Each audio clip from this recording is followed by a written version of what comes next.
mendung ini ya yang datang ternyata puji Tuhan. Berarti ini semuanya adalah orang-orang yang haus akan firman Tuhan. Nanti diingat ini firmannya ya Bu. Nanti banyak ada pertanyaannya. Jadi saya tertarik dengan tema fondasi yang kuat Bapak Ibu. Karena ini sudah dunia ini bertambah lama ini tidak bertambah baik. Jadi seperti bangunan rumah itu Bapak Ibu ya. Kalau fondasi kita bangunan rumahnya itu kuat, maka rumahnya itu kalau ada badai, ada apapun rumahnya itu tetap kokoh. Tapi kalau fondasinya kita itu enggak kuat Bapak Ibu, kalau rumah itu bangunan rumah itu enggak kuat fondasinya, maka ada badai, ada angin, ada apapun rumah itu akan hancur, akan roboh. Seperti juga dengan kehidupan kita Bapak Ibu. Dan banyak sekali mungkin ibu-ibu ini di lingkungannya itu banyak sekali mungkin mendengar ya, masa sih Tuhan itu kok turun ke bumi? Betul ya Bu ya? Banyak ya, Tuhan itu masa sih kok jadi manusia Bapak Ibu? Kiranya firman pada siang hari, pada sore hari ini memberikan kita kekuatan, sehingga iman kita itu kokoh Bapak Ibu, sehingga kita itu lebih mengenal siapa itu Yesus Bapak Ibu ya. Sekarang saya mau cerita dulu kejadian di Taman Eden. Di Taman Eden itu pada saat manusia Adam, siapa manusia pertama Bapak Ibu? Adam dan Hawa. Pada saat Adam dan Hawa jatuh dalam dosa, Tuhan itu datang ke Taman Eden. Ya, Adam, di mana kamu? Biasanya kalau bapaknya datang, anggap aja orang tua kita datang, orang tua yang luar biasa ya, misalnya ratu atau queen atau orang tua kita yang kita itu segani. Kita datang pasti kita itu menyambut Bapak Ibu ya.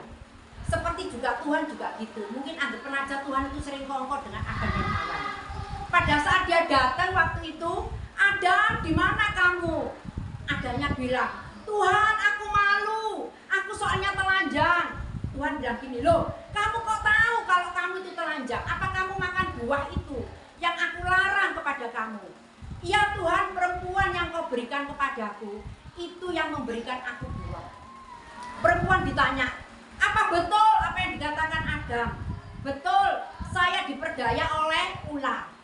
Jadi Bapak Ibu, akhirnya manusia jatuh dalam dosa karena tidak taat kepada apa yang Tuhan firmankan. Jadi mereka lebih nurut kepada bujuk rayu daripada si setan.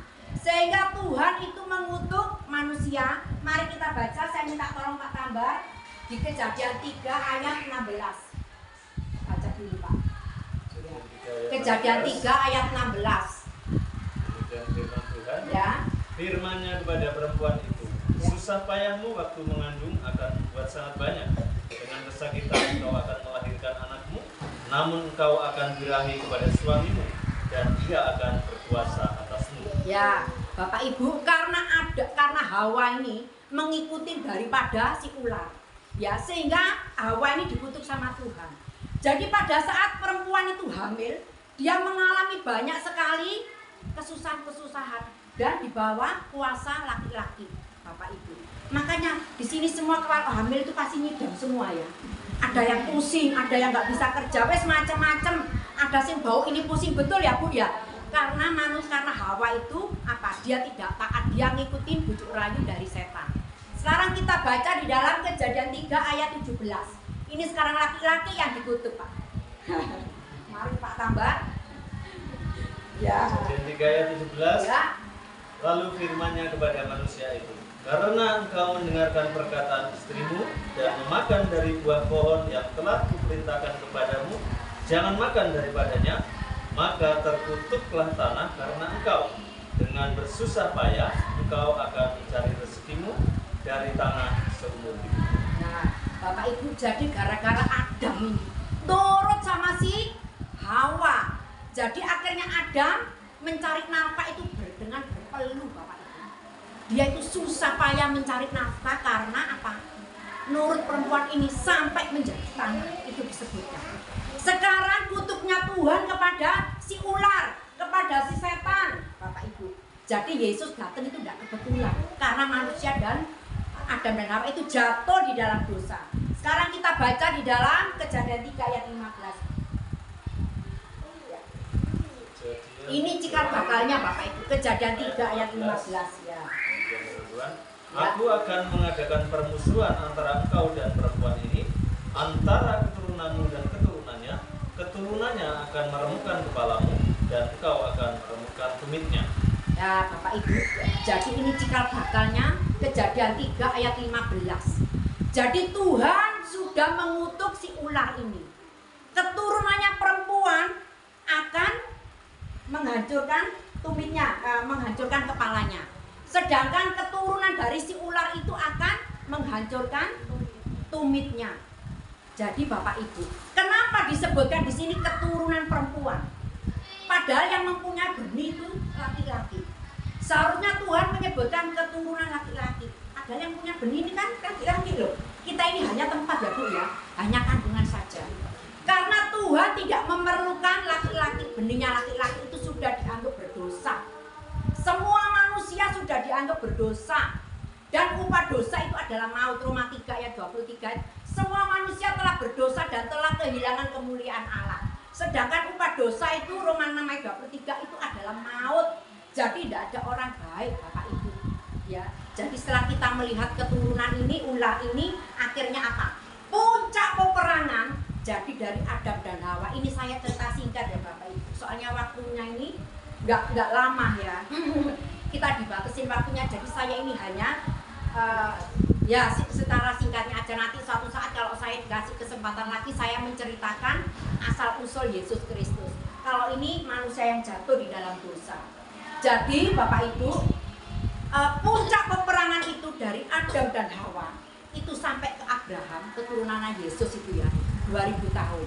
Abraham sampai ke Yesus itu diperkirakan 2000. Jadi puncak peperangannya dari Adam dan Hawa jatuh dalam dosa sampai Yesus itu 4000 tahun loh Bapak Ibu. Tuhan menyiapkan keselamatan itu 4000 tahun. Puncak peperangan rohani itu pada saat apa? Yesus di atas kayu salib. Pada saat Tuhan mengatakan keturunannya ular ini akan meremukkan tumit. Jadi kuasa iblis setan itu hanya bisa apa? Menyakiti Yesus pada saat disalib. Ini kan kita mau pasca ya. Yesus itu dicambuk, Yesus itu diludahi, Yesus itu dihina, Yesus itu kena mahkota duri. Pokoknya dia menyakiti tapi tidak bisa membunuh. Sesuai dengan Kejadian 3 ayat 15. Sedangkan keturunan dari perempuan ini akan menghancurkan kepala ular. Ular itu yang berbisa apa? Mulutnya, kepalanya yang berbahaya. Jadi Yesus itu menghancurkan kepala ular. Jadi keturunannya ini dari yang disebutkan Kejadian 3 ayat 15 itu adalah Yesus Kristus. Itu adalah Maria. Maria lahir dari, bukan dari benih manusia, tapi dari siapa? Maria lahir waktu hamil itu dari Roh Kudus. Jadi Maria itu dari Roh Kudus, dia hamil Yesus Kristus. Puncaknya itu yaitu di atas kayu salib. Iblis tidak bisa membunuh Yesus karena dia itu Allah sendiri. Roh Kudus yang masuk ke dalam perut Maria untuk menyelamatkan kita Bapak Ibu. Jadi saudara-saudara, Bapak Ibu semuanya itu. Jadi pada saat Yesus mengatakan, pada saat dia di kayu salib itu, dia mengatakan, coba kita baca, sudah selesai. Coba kita baca di dalam Matius Pak, Yohanes 19 ayat 30. Jadi puncak peperangan itu 4000 tahun itu, Yesus di atas kayu salib mengatakan, sudah selesai. Yohanes 19 ayat 30. Ya. Ya, ayat 30. Sesudah Yesus meminum anggur asam itu, berkatalah ia, sudah selesai. Sudah. Lalu ia menundukkan kepalanya dan menyerahkan nyawanya. Ya, jadi Bapak Ibu, Yesus mengatakan sudah selesai Bapak Ibu. Berarti hubungan kita Bapak Ibu antara manusia lagi seperti Adam dan Hawa pertama itu sudah diselesaikan Yesus di atas kayu salib. Makanya pada saat di atas kayu salib Yesus mengatakan sudah selesai. Berarti dosa-dosa Bapak Ibu ini ya, yang semua upah dosa itu adalah maut, semua orang telah berdosa. Itu sudah lunas dibayar oleh Tuhan Yesus. Darahnya Tuhan Yesus itu membeli kita semua. Di dalam Wahyu 5 ayat 9 Tuhan sudah membeli kita lunas. Hutang-hutang dosa kita sudah lunas terbayar di atas kayu salib. Makanya Tuhan mengatakan sudah selesai. dikatakan sudah selesai, tetapi Bapak Ibu, kita sekarang ini masih berjuang. Karena Yesus itu sudah memenangkan, sudah mengalahkan si setan, sudah mengalahkan kuasa kegelapan. Jadi kita ini berjuang bukan untuk mencari kemenangan Bapak Ibu, tapi kita ini mempertahankan keselamatan, mempertahankan apa? Pengorbanan Yesus di atas kayu salib Bapak Ibu. Kalau mungkin ya ada orang lain ya, apa itu secara naluri ya, manusia itu ingin kembali kepada Tuhan. Seperti Bapak Ibu mungkin kalau pergi keluar kota, otomatis pasti kangen orang tua. Manusia juga gitu Bapak Ibu. Setelah manusia jatuh dalam dosa, secara naluri manusia itu ingin kembali kepada Tuhan. Dengan cara apa? Mungkin di Jepang ya, mereka menyembah matahari. Itu naluri loh Bapak Ibu. Mereka ingin kembali kepada Tuhan. Zaman animisme dulu ya, animisme mereka menyembah kepada apa Bapak Ibu? Ya, patung gitu ya, menyembah pohon-pohon Bapak Ibu. Zaman dulu ya, prasejarah itu animisme itu. Karena mereka itu naluri Bapak Ibu. Ingin mereka itu mencari Tuhan. Seperti Adam dan Hawa dulu ingin kembali kepada Tuhan Bapak Ibu. Makanya Yesus mengatakan sudah selesai Bapak Ibu. Jadi hanya satu-satunya jalan itu hanya lewat Yesus gitu loh. Karena apa? Ini manusia Bapak Ibu. Ini surga. Batasnya ini loh Bapak Ibu. Ini tidak ada batasnya, ini beribu kilometer. Tengah-tengahnya ini api. Sekarang dari manusia, dunia ini mau ke surga itu lewat apa Bapak Ibu? Lewat kapal, nggak ada kapal Bapak Ibu. Mau naik apa kita itu? Mau apa? Mau kita itu berbuat baik, mau berpuasa, nggak bisa nyampe ke dalam surga. Kita berbuat baik ditimbang-timbang Bapak Ibu. Masih akeh dosane Bapak Ibu. Daud pun mengatakan dalam kandungan orang tuaku, dalam dosa kandungan orang tuaku aku dikandung. Jadi tidak ada orang baik di hadapan Tuhan. Seperti Bapak Ibu misalnya Mbak Yati ya. Mbak Yati misalnya ada orang Eropa datang. Mbak Yati kamu tak kasih alamat ya Gang Kelinci di Eropa. Mbak Yati nanti kalau kamu sampai ke sana, Mbak Yati tak kasih 1 triliun gitu ya, tak kasih istana. Mbak Yati nyampe enggak? Eropa itu ada Inggris, ada Paris. Nyampe enggak Mbak Yati? Enggak akan nyampe. Tapi kalau orang Eropa datang ke Mbak Yati, ayo ikut aku ke Eropa. Langsung Mbak Yati pas duduk atau naik pesawat sudah nyampe.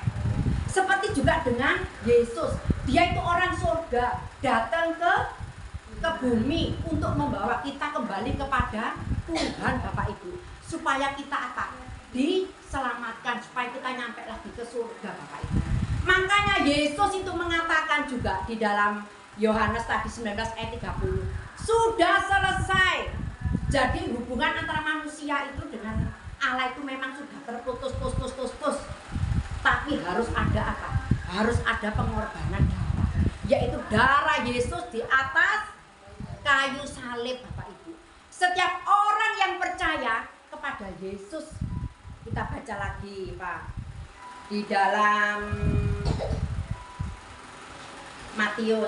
Roma 10 ayat 9 Pak ya. Roma 10 ayat 9. Roma 10 ayat 9 ya. Sebab jika kamu mengaku dengan mulutmu bahwa Yesus adalah Tuhan dan percaya dalam hatimu bahwa Allah telah membangkitkan dia dari antara orang mati, maka kamu akan diselamatkan. Jadi Bapak Ibu, setiap orang yang percaya bahwa Yesus itu adalah Tuhan dan percaya dalam hatinya, itu diselamatkan Bapak Ibu. Itu yang mengatakan Allah sendiri, yang mengatakan Alkitab sendiri, firman Allah, firman kebenaran. Dan di dalam Yohanes 14 ayat 6 juga mengatakan, akulah jalan kebenaran dan hidup. Tidak ada seorang pun yang sampai ke surga kalau tidak melalui aku Bapak Ibu. Lah sedangkan Bapak Ibu, ada jalan lain ke surga? Tidak ada, hanya Yesus. Ya, di dalam Roma juga disebutkan, setiap orang yang percaya dari mulutnya dan mengaku di dalam hatinya akan diselamatkan. Jadi sekarang saya tanya kepada Bapak Ibu, apakah ada seorang pemimpin yang bisa menjamin dirinya, akulah jalan kebenaran? Ada enggak Bapak Ibu? Ada enggak seorang pemimpin yang menjamin seperti Tuhan Yesus Kristus. Akulah jalan kebenaran dan hidup. Terus yang mengatakan siapa yang percaya kepadaku dari mulutnya dan di dalam hatinya akan masuk dalam kerajaan surga. Ada enggak seorang pemimpin di dunia ini yang berani menjamin seperti Yesus, Bapak Ibu? Enggak ada ya, enggak ada Bapak Ibu. Jadi hanya Yesus itu satu-satunya yang menjamin Bapak Ibu, tapi yang percaya kepada mulutnya dan yang percaya di dalam hatinya. Dan apakah setelah kita percaya dengan Yesus itu Bapak Ibu di dunia ini, apakah kita itu ditinggalkan? Wes kon nang gone dunia ini wes tak tinggal. Pokoknya kamu percaya aku, enggak gitu loh Bapak Ibu. Tuhan itu tidak meninggalkan kita sendiri sebagai yatim piatu. Tuhan itu tahu dunia ini sudah menjadi milik kuasa kegelapan. Di dunia ini ada dua kuasa Bapak Ibu. Kuasa kerajaan surga dan kuasa kegelapan. Kalau Bapak Ibu tidak percaya sama kuasa kerajaan surga, tidak menjadi milik kuasa kerajaan surga, ya berarti menjadi milik kuasa kegelapan, kuasa setan. Dan Tuhan itu tahu anak-anaknya ini yang percaya kepada Yesus itu disebut anak-anak Allah. Di dalam Yohanes 1 ayat 12. Mari kita baca Pak. Yesus itu tahu ya. Jadi kita itu tidak ditinggalkan sendirian Bapak Ibu, tetapi kita diberikan apa Bapak Ibu? Setiap orang yang percaya Yesus, bacain aja Pak, Efesus 1 ayat 14. Diberikan Roh Kudus. Loh, kurang apa Bapak Ibu? Jadi setiap orang yang percaya kepada Yesus Kristus itu diberikan Roh Kudus di dalam Efesus 1 ayat 14. Roh Kudus ini apa Bapak? Rohnya Allah, roh kebenaran. Roh Kudus ini rohnya Allah, rohnya kebenaran. Ini yang setiap orang yang percaya kepada Yesus Bapak Ibu ini diberikan Roh Kudus. Jadi kita itu tidak sendirian Bapak Ibu. Makanya kadang-kadang Bapak Ibu misalnya melangkah gitu ya, kadang-kadang ada yang mengingatkan gitu Bapak Ibu ya. Itu apa? Itu Roh Kudus yang mengingatkan. Itu fungsinya Roh Kudus Bapak Ibu. Karena kita itu tidak dibiarkan sendiri. Dan kalau kita itu sudah punya Roh Kudus yang percaya Yesus itu enak loh. Ada malaikat yang menjaga kita Bapak Ibu. Di dalam Mazmur 34, malaikat berkemah mengelilingi orang-orang yang takut akan Tuhan. Itu mengelilingi orang-orang yang percaya Roh Kudus. Jadi malaikat itu menolong kita, menjaga kita itu Bapak Ibu, melayani kita. Itu bukan diri kita loh ya, bukan tanah kita ini, bukan kita ini, bukan siapa-siapa. Tetapi malaikat melayani, ada roh itu di dalam itu. Makanya malaikat itu selalu menjaga kita Bapak Ibu. Dan satu lagi, enak loh ya, kita itu percaya Yesus itu, kita sudah diberikan apa? Sudah menjadi anak-anak Allah. Mungkin bisa dibaca Pak, Yohanes 1 ayat 12. Enak loh percaya Yesus itu, kita sudah dijamin. Ya. Yohanes 1 ayat 12. Ya. Tetapi semua orang yang menerimanya diberinya kuasa supaya menjadi anak-anak Allah, yaitu mereka yang percaya dalam namanya. Nah, mereka yang percaya kita itu diberikan label anak-anak Allah. Ada enggak yang orang lain memberikan kita label anak-anak Allah? Tidak ada Bapak Ibu. Hanya orang yang percaya kepada Yesus Kristus itu kita dijamin menjadi anak-anak Allah. Masih dijamin lagi kita itu menjadi warga kerajaan surga loh Bapak Ibu. Filipi 3 ayat 20 Pak. Ya, Filipi 3 ayat 20. Ya. Karena keluargaan kita adalah di dalam surga, dan dari situ juga kita menantikan Tuhan Yesus Kristus sebagai juru selamat. Puji Tuhan. Jadi Bapak Ibu, kalau misalnya kita itu mati ya Bapak Ibu ya, kalau kita itu sudah tahu kebenaran firman Tuhan ini, kalau kita meninggal, itu kita itu sudah bukan semoga loh Bapak Ibu. Makanya kalau kita itu meninggal itu kan mesti puji-pujian, sukacita ya. Kita itu menangis itu karena kita nggak ketemu lagi. Jadi di situ diadakan ibadah itu karena apa? Menguatkan yang hidup ini loh Bapak Ibu. Sing sore ki sing urip Bapak Ibu. Kalau yang sudah meninggal itu enak, sudah ketemu Bapak, sudah di surga sesuai dengan janjinya di dalam firman Tuhan. Janji Tuhan itu iya dan amin. Jadi kita itu tidak perlu takut lagi untuk orang-orang yang sudah mengenal nama Yesus. Kadang-kadang orang itu ngomong gini, Pak maksud sih Tuhan itu kenapa kok lewat jadi manusia? Kok dia itu tidak datang langsung? Tuhan itu pernah datang langsung Bapak Ibu. waktu itu di Gunung Sinai. Ya, di gunung ini saya sama dongeng ya Bapak Ibu ya. Soalnya tak lihat kok seneng semua. Jadi Tuhan itu pernah datang Bapak Ibu, saya cerita ya, di Gunung Sinai itu jadi orang-orang itu disuruh mandi, disuruh bersih, berbenah-benah, pokoknya bersih, harus kudus. Mau ketemu Allah, mau datang di dunia ini Bapak Ibu. Jadi orang Israel itu di sekitarnya Gunung Sinai, di bawahnya gini, tidak boleh naik ke gunung, itu dikasih pembatas Bapak Ibu.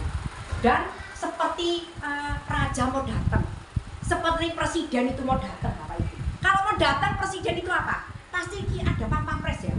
Pas pampres disiapkan dulu, disuruh minggir, makanya disiapkan. Apalagi raja di atas segala raja yang punya langit dan bumi. Kalau datang itu gimana Bapak Ibu? Gunungnya itu getar Bapak Ibu. Gunungnya getar di Gunung Sinai itu. Jadi Allah pernah datang sekali di bumi ini. Setelah gunungnya getar Bapak Ibu, terus asap-asap itu ya, asap-asap di gunung itu, asapnya itu keluar semua kayak panas gitu, asap ya. Terus beledek halilintar itu ada di kitab Bapak Ibu. Dua harus pokoknya namanya Allah mau datang itu gimana ya.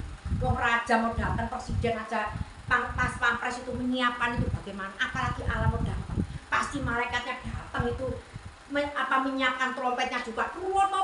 Pasti lah, itu Allah. Sampai manusia itu loh ketakutan Bapak Ibu. Sudah Musa, sudah aku percaya kepada engkau saja. Wes Allah gak usah datang lagi. Makanya Allah itu tahu manusia itu akan takut kalau dia itu datang.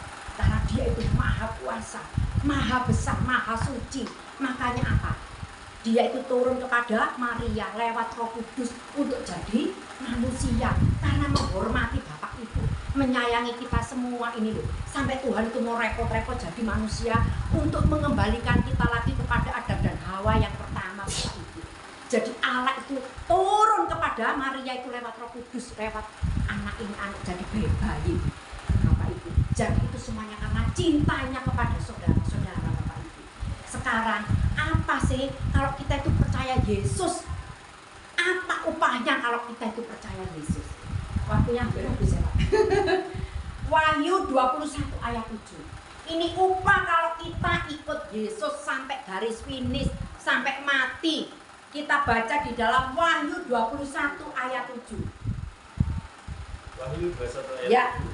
Barang siapa menang, ia Ya. akan memperoleh semuanya ini, dan aku akan menjadi Allahnya, Nah, dan Bapak ia Ibu. akan menjadi anakku. Tuh, kita akan menjadi anak Allah, Allah menjadi Allah kita. Kita di dalam seperti Adam dan Hawa semula. Kita dikembalikan hubungan kita, identitas kita sebagai hamba iblis, sebagai orang yang dibelenggu kuasa kegelapan, kita dikembalikan lagi kepada destiny mula-mula menjadi anak Allah, menjadi orang yang dilayakkan karena kita sudah dibeli oleh darah Yesus Kristus. Sekarang upah orang yang tidak percaya kepada Yesus sebagai Tuhan. Kita baca di dalam Wahyu 20 ayat 15. Ayat hampir terakhir ya Bapak Ibu. Wahyu 20 ayat 15. Wahyu 20 ayat 15. Ya. Dan setiap orang yang tidak ditemukan namanya tertulis di dalam kitab kehidupan itu, ia dilemparkan ke dalam lautan api itu. Jadi kalau nama ibu tidak tertulis dalam kehidupan, nama ibu akan dilemparkan ke dalam lautan api Bapak Ibu. Bapak Ibu jangan berkata begini, lek aku di neraka nanti sama setan misalnya ya. Yang salah apa itu aku pernah dengar kok Bapak Ibu. Itu katanya mulutnya itu suka gosip misalnya disogok gitu ya. Itu bohong Bapak Ibu. Tuhan itu tidak pernah menciptakan setan menjadi algojo Bapak Ibu. Dari kitab Kejadian sampai kitab Wahyu, setan itu tidak pernah menjadi algojo. Tuhan tidak pernah menciptakan setan menjadi algojo. Tetapi setan dan orang-orang yang tidak tertulis dalam kitab kehidupan, nabi-nabi palsu, antek-anteknya iblis akan masuk semua ke dalam neraka. Coba kita baca di dalam Wahyu 20 ayat 10. Itu masa depannya setan Bapak Ibu. Wahyu 20 ayat 10. Wahyu 20 ayat 10. Dan iblis yang menyesatkan mereka dilemparkan ke dalam lautan api dan belerang, yaitu tempat binatang dan nabi palsu itu. Dan mereka disiksa siang malam sampai selama-lamanya. Nah Bapak Ibu, jadi di api neraka itu setan sudah tidak mempunyai nyali. Setan tidak mempunyai kekuatan karena dia yang membawa manusia untuk tidak taat kepada Tuhan. Jadi tidak ada nanti sama setan gini, tidak ada. Itu hanya mitos, itu hanya dibohongin setan. Setan tidak pernah jadi algojo, tetapi dimasukkan ke dalam api neraka. Bapak Ibu, setelah kita tahu firman hari ini, Bapak Ibu tinggal berpikir, ya mikir sendiri, ya Tuhan ya, memang Engkau ini memang Allah dan Juru Selamat. Jadi Bapak Ibu, kita renungkan, karena waktu kita ini singkat loh Bapak Ibu. Kita itu tidak tahu besok mau dipanggil Tuhan itu kapan. Kemarin ada kejadian Sabtu kemarin, Ibu Rika, Sabtu ini sih ngobrol, dia mau minta pelayanan Pak, itu masih ngobrol, Sabtu malamnya jam 12 kecelakaan loh Bapak Ibu. Apa semua teman-teman nggak ketenggelam Bapak Ibu? Berarti kita itu kan nggak tahu hidup kita nanti malam, besok pagi itu kita nggak tahu. Yang penting kita itu sudah siap Bapak Ibu, ya. Yang penting kita itu sudah siap Bapak Ibu. Yang penting aku percaya Tuhan kepada Engkau. Kalau Bapak Ibu sudah dalam hatinya percaya, dalam mulutnya percaya, dipanggil Tuhan kapanpun, betul Bapak Ibu ya. Dipanggil Tuhan kapanpun, setiap saat, tidak takut rumah upah kita di surga bertemu Yesus. Karena hidup yang sesungguhnya Bapak Ibu bukan pada saat kita sekarang ini hidup. Sekarang ini paling banter berapa? Oh kemarin itu ya, mamanya Bu Yati, neneknya ya, sampai 100 berapa Bu? 120 ya. Ya, itu hanya 1000 banding 1. Biasanya itu wis pekon kabeh, wis ngompol ndak karu-karuan ya. Iya, karena hidup itu adalah singkat Bapak Ibu, seperti uap air. Jadi hidup yang sesungguhnya itu bukan pada saat kita sekarang ini hidup. Kalau Bapak Ibu mungkin susah, mungkin apapun, tetap memandang Yesus, tetap bersabar. Yang penting Bapak Ibu harus tetap fokus kepada Yesus. Karena hidup yang sesungguhnya bukan sekarang ini Bapak Ibu. Hidup yang sesungguhnya itu maksimal itu kalau di bumi 100 ya, anggapan aja 90, 80 itu sudah bonus. Di Alkitab loh disebutkan 70. Hidup yang sesungguhnya itu adalah setelah kita mati. Itu baru kita hidup yang sesungguhnya. Mau hidup beribu tahun bersama Yesus di surga, atau kita beribu-ribu tahun bersama neraka, bersama iblis di dalam neraka. Semua keputusan, semua tergantung kepada Bapak Ibu. Sekarang mari kita menutup firman pada hari ini. Mari kita memuji Tuhan, sangat besar anugerahnya. Yang bisa, lagu ini bisa lebih keras dikit ya. Sangat besar anugerahnya yang telah ku alami.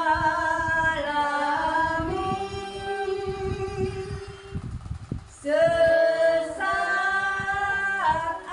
aku dulu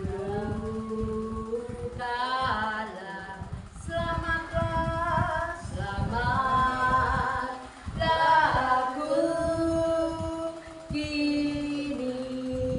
Sering bahaya, sering bahaya dan cerah mengancam hidupku.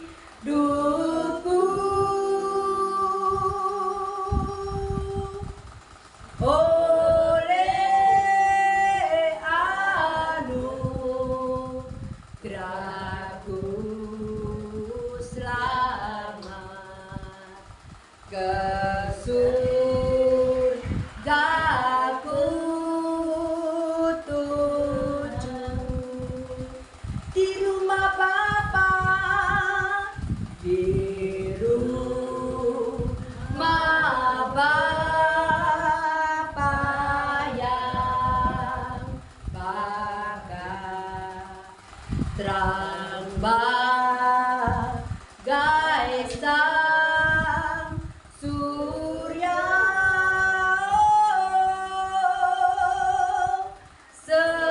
Sejuta tahun di sana, tak habis ku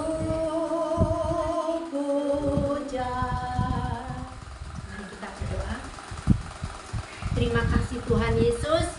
Biarlah firman yang kau tabur pada hari ini tidak pernah kembali dengan sia-sia Bapa. Biarlah firman ini kau patri, terpatri di dalam hati dan pikiran kami. Biarlah benih firman ini tidak dicuri oleh iblis Bapa, tetapi biarlah meresap di dalam hati dan pikiran kami Bapa. Sehingga kami mengerti kebenaran itu Bapa. Sehingga kami mengerti fondasi kami menjadi kuat Bapa. Sehingga kami mengenal Engkau Yesus Kristus. Sehingga nama kami tertulis dalam kitab kehidupan-Mu Bapa. Sehingga kami layak di surga bertemu dengan-Mu. Karena darah Kristus yang menebus kami. Yang sepakat semua katakan amin.